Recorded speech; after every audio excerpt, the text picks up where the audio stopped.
उत्तमो श्रुतिया कुर्यात् करितो चरितम पितु। अपने माता पिता के चरणों में प्रणाम करके क्षमा याचना की और कहा, माता पिता तुम्हें बहुत कष्ट हुआ मेरे कारण, इतने दिन तक तुम्हें जेल में रहना पड़ा। मैं दोषी हूँ, सेवा की जगह मैंने आपको कष्ट दिया, सेवा तो नहीं की, मुझे क्षमा कर देना। उग्रसेन नाना के चरणों में भी प्रणाम किया और इसके बाद भगवान श्री कृष्ण गुरु जी के आश्रम पर सांदीपन मुनि के यहाँ उज्जैन नगरी विद्या अध्ययन करने के लिए गए।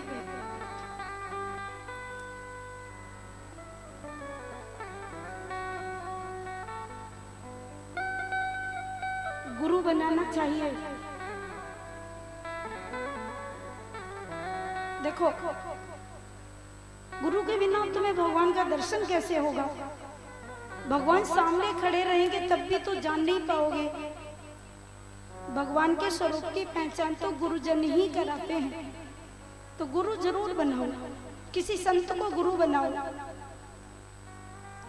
जो भगवान का बिल्कुल नजदीक है उसको गुरु बनाइए। गुरु बिन भवनिधि तरई न कोई, जो विरंच शंकर सम होई।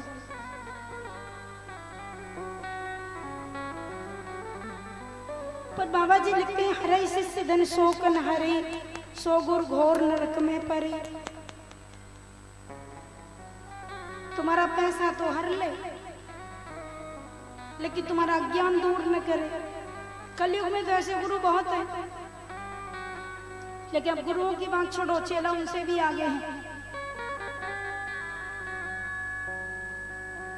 मुझे याद आ गया, एक कोई संत थे, उनका एक चेला था, शिष्य, नंबर 1 का हरामी, काम कुछ नहीं करता था, खाता खूब था। गुरु जी किसी भी काम की कहते तो कभी करता ही नहीं, बहाना बना के निकल जाता। और सब लोग करते लेकिन काम कुछ नहीं करता। जैसे ही देखता बढ़िया बढ़िया माल बनाए तो फटाफट आ जाता खाने के लिए।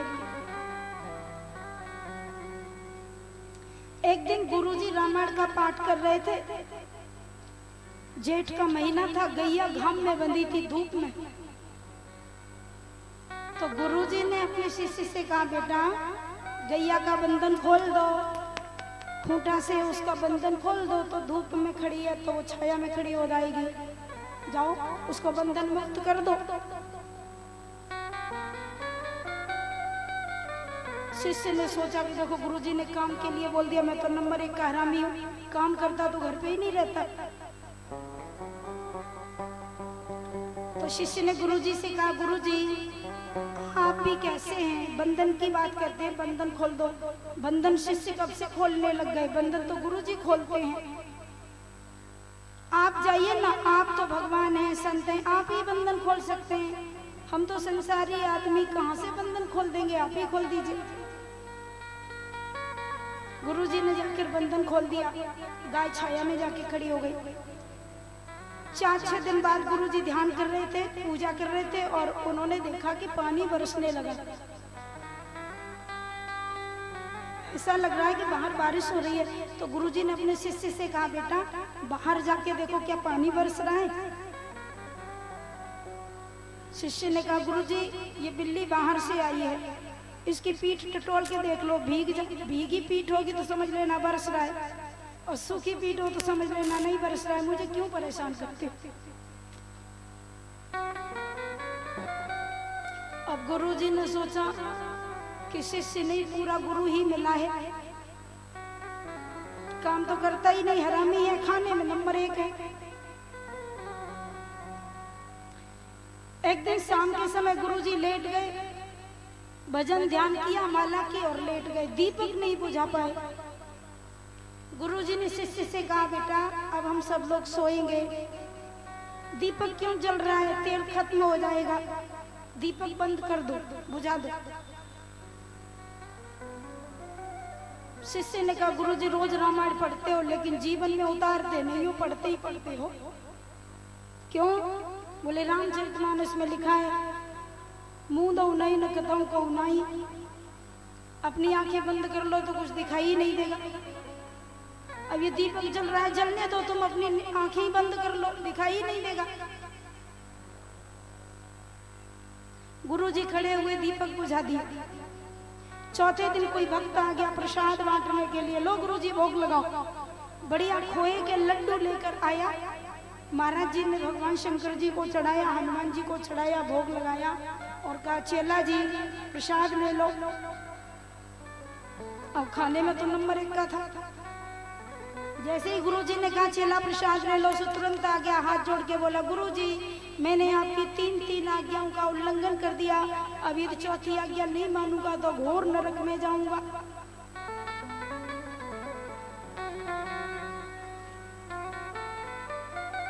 चौथी आज्ञा नहीं मानूंगा तो घोर नरक में जाऊंगा। तो बाबा जी को लिखना पड़ा कि हरे शिष्य धन शोक न हरे, सो गुरु घोर नरक में परे। शिष्य का ज्ञान दूर न करे, धन हरण कर ले। और इसी प्रकार से शिष्य जो गुरुजनों की मन से सेवा न करे, उल्टी 4 बात बना के कह दे, ऐसे गुरु शिष्य का नाता ज्यादा समय तक नहीं चलता। कृष्ण गए शांतिपन मुनि के पास उज्जैन नगरी में, महाकालेश्वर भगवान की नगरी में।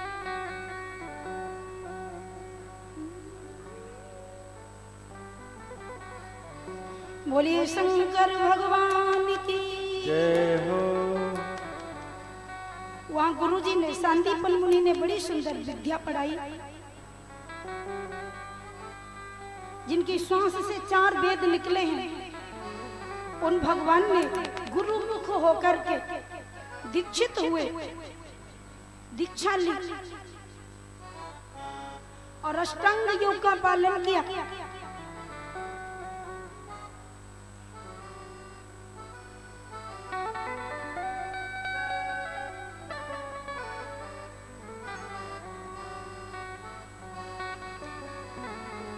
दिनचर्या सुंदर बनाई। भगवान दीक्षित हुए, तो दीक्षा लेने के बाद ध्यान मनन सब कुछ करके एक नर लीला करते हुए ठाकुर जी ने विद्या को प्राप्त कर लिया। और उसके बाद गुरु जी से कहा गुरु दक्षिणा ले लीजिए। गुरु जी ने कुछ नहीं मांगा। इनकी जो गुरु माता थी, शांतिपन की पत्नी, उनका पुत्र एक बार समुद्र में डूबकर मर गया। भगवान से निवेदन किया, प्रभु आप हमारे पुत्र को वापस ले आइए। भगवान ने गुरु जी के पुत्र को लाकर माता जी के चरणों में सौंप दिया। उसके बाद भगवान मथुरा चले आए। श्री वृंदावन बिहारी लाल की जय हो। और जैसे मथुरा में आए भगवान श्री कृष्ण,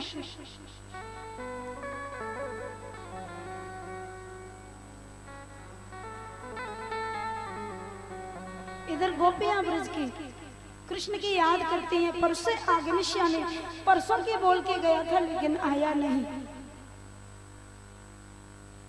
मुझे लगता है कोई अवगुण दिखा हमारे अंदर, इसीलिए कृष्ण हमें छोड़ के चले गए।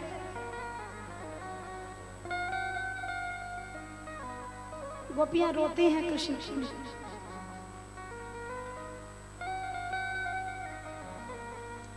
भगवान श्री कृष्ण मथुरा में विराजमान है। एक दिन यशोदा मैया तो छूट गई, अब देवकी मैया के पास कृष्ण रह रहे हैं। एक दिन भगवान श्री कृष्ण के लिए देवकी जी ने भोजन बनाया, बड़ा सुंदर भोजन। ध्यान देना, सोने का थाल है, 56 भोग है। राजा का बेटा है कृष्ण,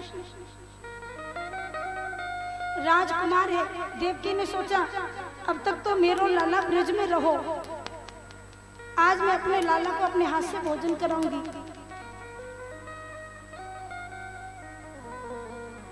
सुंदर थाल सोने का सजाया, 56 भोग रखा ठाकुर जी को खाने के लिए, बड़े सुंदर सुंदर भोग व्यंजन।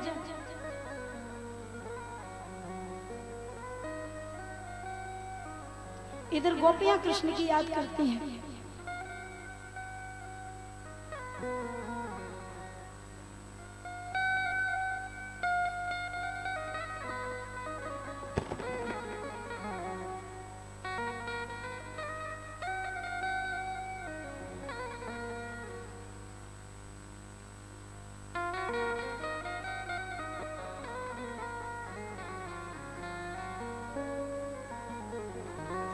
श्री कृष्णचंद्र ने मथुरा से गोकुल को आए वो छोड़ दियो,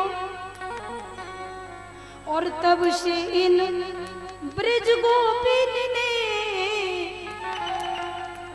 पनघट को जाए वो छोड़ दियो।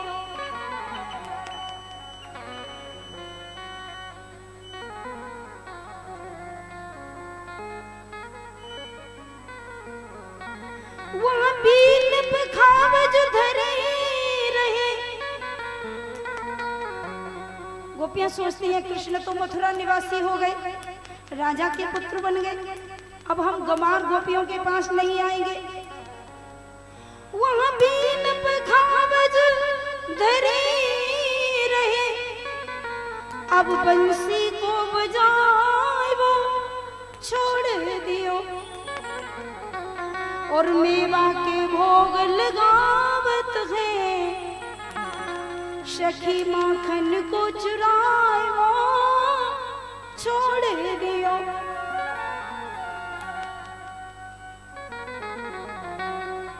अरे कुब्जा संग बिहार करे, ये राधा गुन गाए वो छोड़ दियो, और तब से इन पशु पक्षी ने सब खाए वो पीवो छोड़ दियो।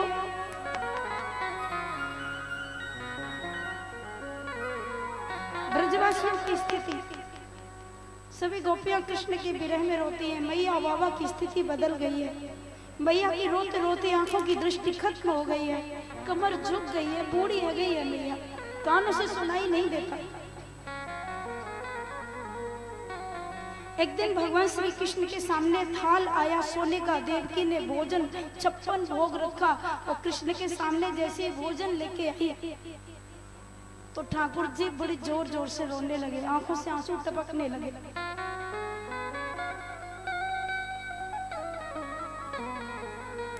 देवकी को अच्छा नहीं लगा। आज मैंने पहली बार अपने पुत्र के लिए मैं भोजन लेके गई, मेरा मन था मैं भोजन कराऊं, पर उसने तो थाली को खिसका दिया और रोने लग गया। वसुदेव जी से कहा, आप कृष्ण को पूछिए कुछ मुझसे अपराध तो नहीं हो गया। वसुदेव जी ने कहा, मुझे तो ज्यादा जानकारी नहीं, क्योंकि मेरे साथ रहा तो है नहीं, वो तो नंद बाबा यशोदा के यहाँ रहा है, तो मैं उसकी आदत से परिचित नहीं हूँ।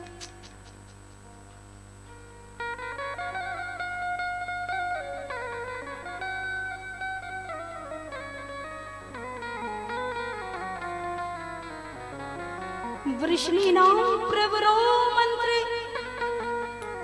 उत्तम सत्तम शिष्यो बृहस्पति साक्षात्।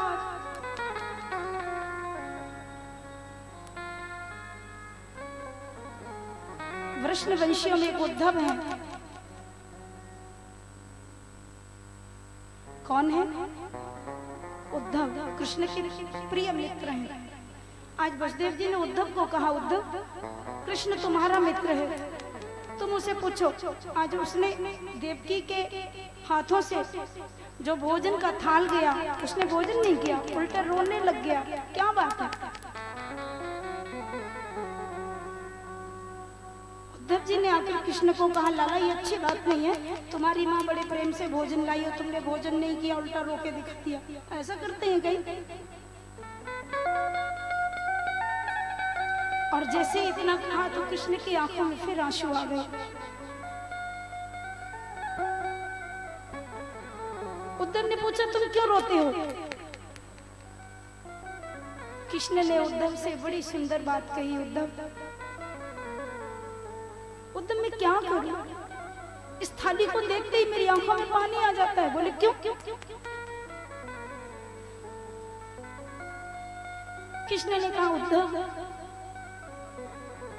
मैं भोजन तो कर लेता, मुझे भोजन से कोई शिकायत नहीं है, परंतु तुम देवकी माँ से कहो कि सोने की परात में जो माखन रखा है उसको हटा दे। उस माखन को देख के मुझे यशोदा की याद आती है।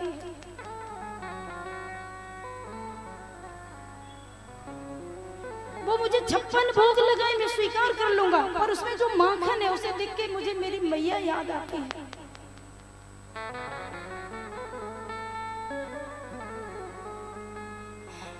महावीर बिना कालो यदि कश्यप खई बना।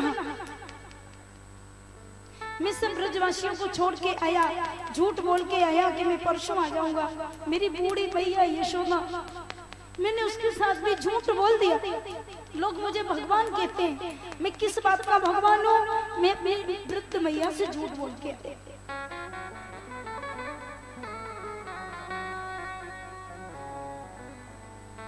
और भगवान श्री कृष्ण कहते हैं, उद्धव ब्रज में जब मैं छोटा था तो मैं कभी बीमार हो जाता, मैं दूध नहीं पीता तो मेरी मैया वैद्यों की लाइन लगा देती थी और वैद्यों से मेरा हाथ दिखवाती, कहती थी आज मेरे लाला ने दूध कम पिया है।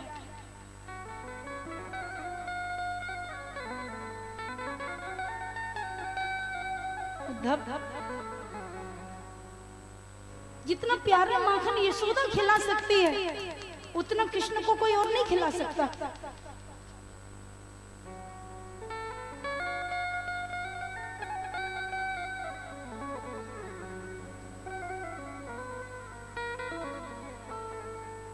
भगवान श्री कृष्ण को यशोदा बाबा की याद आ रही है। भगवान ने उद्धव से कहा, उद्धव 1000 गऊओं का दूध निकालकर मेरी मैया 100 गऊओं को पिलाती थी और 100 गऊओं का दूध निकाल करके 10 गऊओं को पिलाती थी और 10 गऊओं का दूध निकाल करके एक मेरी गाय है पद्मगंधा उसको पिलाती थी और उस गाय के नीचे से जो दूध निकलता उसका मेरी मैया माखन जमा के मुझे खिलाती थी। इसलिए मुझे यशोदा की याद आ रही है। उद्धव तू एक काम कर, तू वृंदावन चला जा। उद्धव ने कहा, देखो गांव की गमार गोपियां मेरी भाषा को क्या समझेंगे। जब गोपियों को गमार कहा तो कृष्ण को अच्छा नहीं लगा। ठाकुर जी ने एक चिट्ठी लिखी यशोदा जी के लिए, एक किशोरी राधा के लिए और उद्धव जी को भेजा ब्रिज में। उद्धव जी ने कहा, देखो मैं जाऊंगा मेरा मन तो नहीं लगेगा और यदि आप भेज रहे हैं तो मेरी एक शर्त है, 1 घंटे से ज्यादा नहीं रुकूंगा। ठाकुर जी ने कहा, तू चला तो जा, फिर तू 1 घंटे रुकेगा कि 6 महीने रुकेगा वो तो समय बताएगा, अभी तो तू जा। पत्र लेके दिया है और चले उद्धव जी।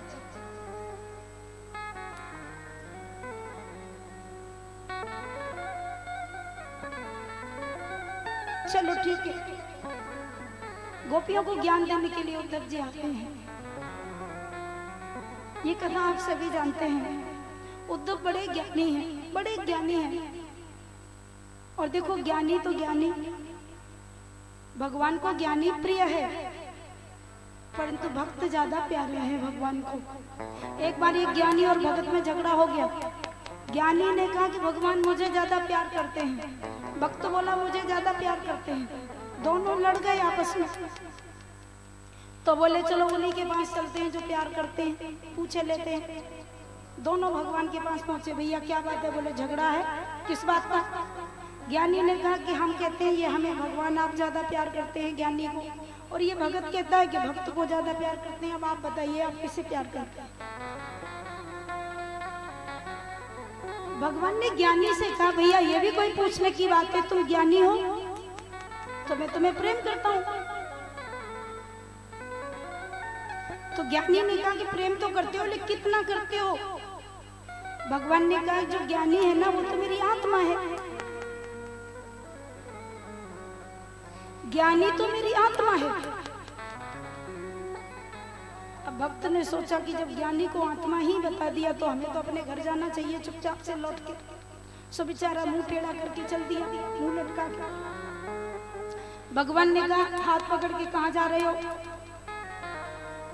बोले अब और क्या सुनने को रख रहे हो? जब उसको तो तुमने अपना आत्मा ही बता दिया तो मैं क्या करूं यार रुक के।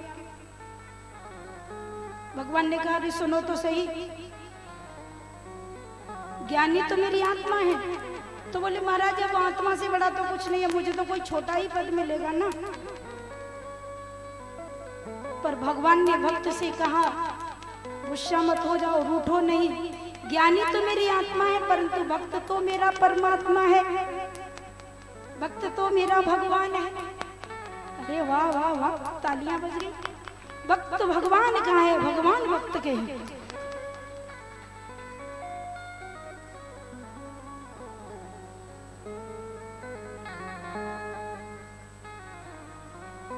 तो भगवान का भक्त खुश हो गया। तो ये जो उद्धव जी हैं बड़े ज्ञानी हैं, ब्रज में आए।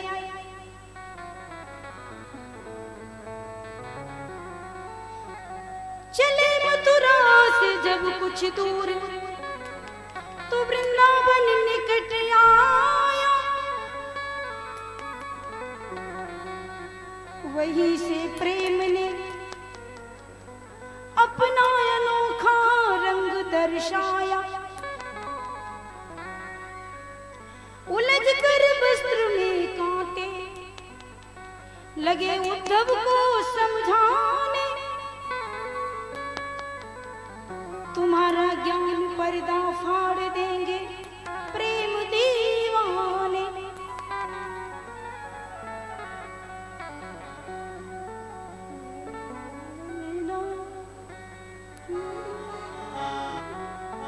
अब देखो गोपियां तो भगवान को हर जगह देखती हैं, कृष्ण को।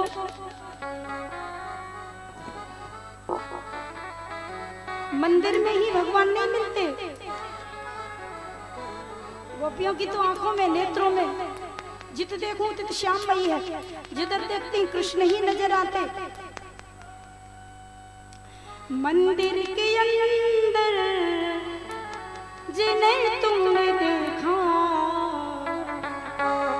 मंदिर के अंदर जिन्हें तुमने देखा, उन्हें मन के अंदर बिठा कर देखो, उन्हें मन के अंदर बिठा कर देखो। मंदिर के अंदर जिन्हें तुमने देखा, मंदिर के अंदर जिन्हें तुमने देखा, उन्हें मन के अंदर बिठा करके देखो, उन्हें मन के अंदर बिठा करके देखो। दुनिया को अपना बना कर तो देखा, दुनिया को अपना बना कर तो देखा, शंवरिया को अपना बना कर तो देखो, शबरिया को अपना बना करके देखो। मंदिर के अंदर जिन्हें तुमने देखा, मंदिर के अंदर जिन्हें तुमने देखा, उन्हें मन के अंदर बिठा करके देखो, उन्हें मन के अंदर बिठा करके देखो। हरे जय हो।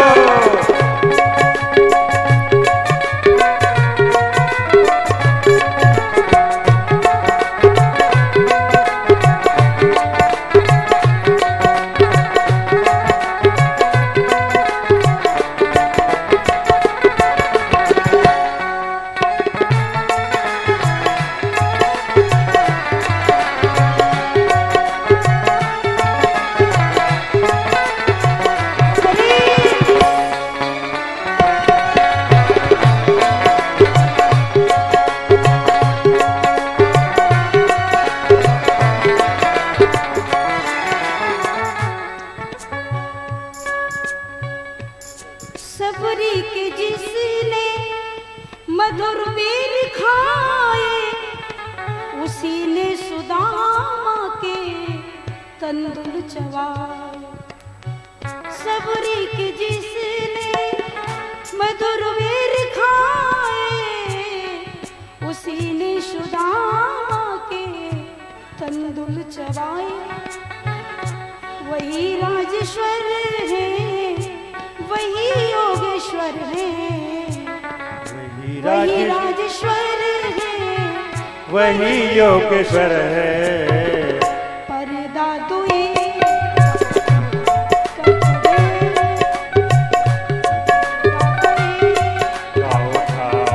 करके देखो मंदिर के अंदर जिन्हें तुमने देखा, मंदिर के अंदर जिन्हें तुमने देखा, उन्हें मन के अंदर दिखा करके देखो, उन्हें मन के अंदर दिखा करके देखो।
अवध में धनुष बाणे धारे हुए, वही वृंदावन में बंसी बजा।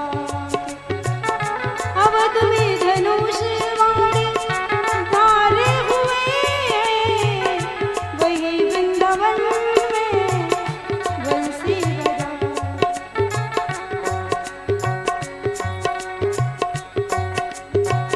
वही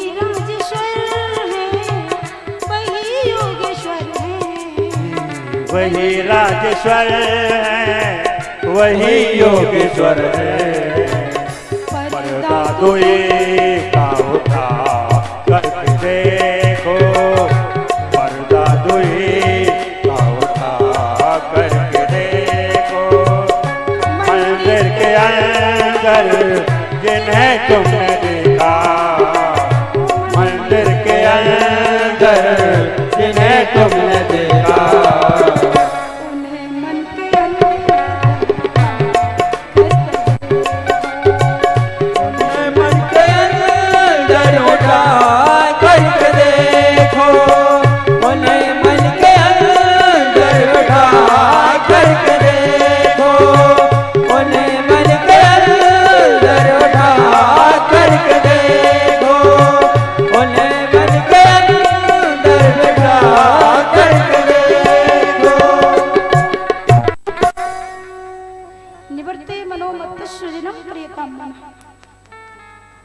जिसका तुम्हें मंदिर में दर्शन होता है, उसका प्रत्येक जीव के अंदर दर्शन होने लग जाए तो एक घटना घट जाए। सिए राम में सब जग जाने, करहूं प्रणाम जोड़ जुग पाने। सबके अंदर भगवान है, सबके अंदर प्रभु है।